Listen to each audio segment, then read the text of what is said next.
हाथरस में राष्ट्रीय लोकदल के नेता और कार्यकर्ताओं पर हुए लाठीचार्ज के विरोध में मंगलवार को रालोद कार्यकर्ताओं ने मथुरा जिला मुख्यालय पर प्रदेश सरकार के खिलाफ प्रदर्शन किया और लाठीचार्ज करने वाले अधिकारियों और पुलिसकर्मियों के खिलाफ कार्रवाई करने की मांग की। हाथरस में पीड़िता के घर सांत्वना देने जाते वक्त राष्ट्रीय लोकदल के कार्यकर्ताओं और राष्ट्रीय उपाध्यक्ष जयंत चौधरी पर पुलिस द्वारा किए गए लाठीचार्ज के बाद राष्ट्रीय लोकदल कार्यकर्ताओं में भारी उबाल है।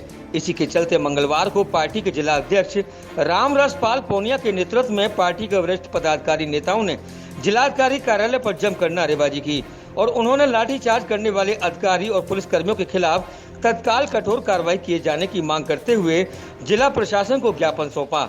इस संबंध में रालोद के जिला अध्यक्ष रामरस पाल पोनिया, पूर्व जिला पंचायत अध्यक्ष अनूप चौधरी, रालोद के वरिष्ठ नेता राजपाल सिंह भरंगर, रालोद के युवा नेता अतुल सिसोदिया ने बताया कि पुलिस प्रशासन अपनी नाकामी को छुपाने के लिए बर्बरता पूर्वक रालोद नेता और मथुरा के पूर्व सांसद पर जिस तरह से लाठीचार्ज किया है वो बेहद निंदनीय है, उसकी वह कड़ी निंदा करते हैं। साथ ही लाठीचार्ज करने वाले पुलिसकर्मियों के खिलाफ कठोर कार्रवाई की मांग करते हैं। वहीं जयंत चौधरी के खिलाफ दर्ज कराए गए मुकदमे को भी तत्काल खारिज कराए जाने की मांग भी वो इस ज्ञापन के माध्यम से उत्तर प्रदेश के राज्यपाल से करते हैं। सबसे प्रमुख मांग ये है कि जब से देश स्वतंत्र हुआ है इतनी निकम्मी, इतना गुंडागर्दी वाली, लोकतंत्र को दबाने वाली ऐसी खराब सरकार कभी आई नहीं। आदरणीय जयंत चौधरी जी, श्रद्धेय चौधरी चरण सिंह जी जो देश के और किसानों के नेता थे, उन्होंने गांव की, खेत की, खलिहान की, किसान की पहचान बनाई, पूरे जीवन गरीबों के लिए लड़े। उनके पदचिन्हों पे चलने वाले उनके पोते आदरणीय जयंत चौधरी जी जो गरीब की बेटी मारी गई, देश की बेटी चली गई, स्वर्ग को चली गई, इस धरती से चली गई हमेशा के लिए, उसका दुख बांटने के लिए आदरणीय चौधरी साहब गए थे। चौधरी साहब में हमारे में इतनी बड़ी विशेषता है, वो जातिवाद के धुर विरोधी हैं। जहाँ एमपी भी रहे सबसे ज़्यादा विरोधी हैं वो जातिवाद के और झगड़े के विरोधी हैं, गुंडागर्दी के विरोधी हैं। और वो दुख बांटने उस गरीब का गए थे कि प्रशासन किसी को मिलने नहीं दे रहा था, राहुल गांधी को भी नहीं मिलने दिया। तो आदरणीय चौधरी साहब ने, बड़े चौधरी अजीत सिंह जी ने आदेश किया कि आप जाओ, मिलो, दुख दर्द बांटो, बात क्या है। और दुख दर्द बांटने के लिए वो इंटरव्यू दे रहे थे। इंटरव्यू देने के साथ पीछे से लाठीचार्ज किया है। ये सरकार की पूरी तरह से मंशा थी, उनको जान से मारने की मंशा थी और हत्या करने की ये साजिश थी। कार्यकर्ताओं ने उनको बचाया, बहुत बहुत धन्यवाद के पात्र, नहीं उनकी जान ले ली जाती।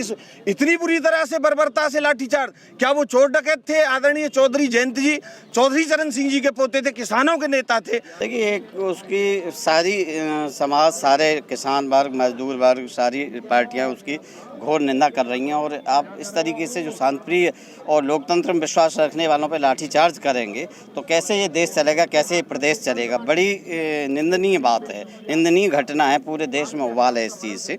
अब बात ये है कि हम अपना ज्ञापन दे रहे हैं, जगह जगह हमारी तैयारी चल रही है और ये जो है एक जन आक्रोश है। आप ऐसी सरकार चलाएंगे जो लाठी से चलेगी क्या? आज जो राष्ट्रीय लोकदल ने जो धरना दिया है वो धरना माननीय चौधरी चरण सिंह जी के पौत्र माननीय जयंत चौधरी जो यहाँ से सांसद रहे और आपके देखा भरा हुआ मामला है, वो बिल्कुल शील स्वभाव वाले व्यक्ति हैं, उन पर लाठीचार्ज हुई है, उसकी हम लोग जो है घोर निंदा करते हैं और आगे रणनीति तय करेंगे, क्योंकि इस तरीके से लाठीचार्ज हम सहन नहीं करेंगे। हमारे नेता पर लाठीचार्ज हुई है, ये बहुत निंदनीय है, बहुत गलत है। ये आज का जो धरना प्रदर्शन है उसका जो ज्ञापन दिया गया उसका खाली उद्देश्य ये था कि अभी परसों के दिन जो जिस बर्बरतापूर्ण तरीके से प्रशासन ने और सरकार ने हमारे नेता जयंत जी के ऊपर ये लाठीचार्ज जो किया है, पूरी तरीके से एक साजिश रची गई थी सरकार के द्वारा कि इनकी ऊपर किसी भी तरीके से आघात पहुंचाएं, इनकी हत्या करने तक की साजिश रची गई थी, क्योंकि पीछे से हमला किया गया जब वो मीडिया कर्मियों से बात कर रहे थे। तो हम ये चाहते हैं कि और जो दर्ज उन्हीं के ऊपर, वो उनके ऊपर लाठीचार्ज और उन्हीं के ऊपर जो है मुकदमा दर्ज, तो हम ये चाहते हैं कि उसको मुकदमों को वापस लिया जाए। मुकदमों के साथ साथ में जो अधिकारी दोषी हैं वहाँ पर उनके ऊपर कार्रवाई हो, उनके ऊपर मुकदमा दर्ज हो।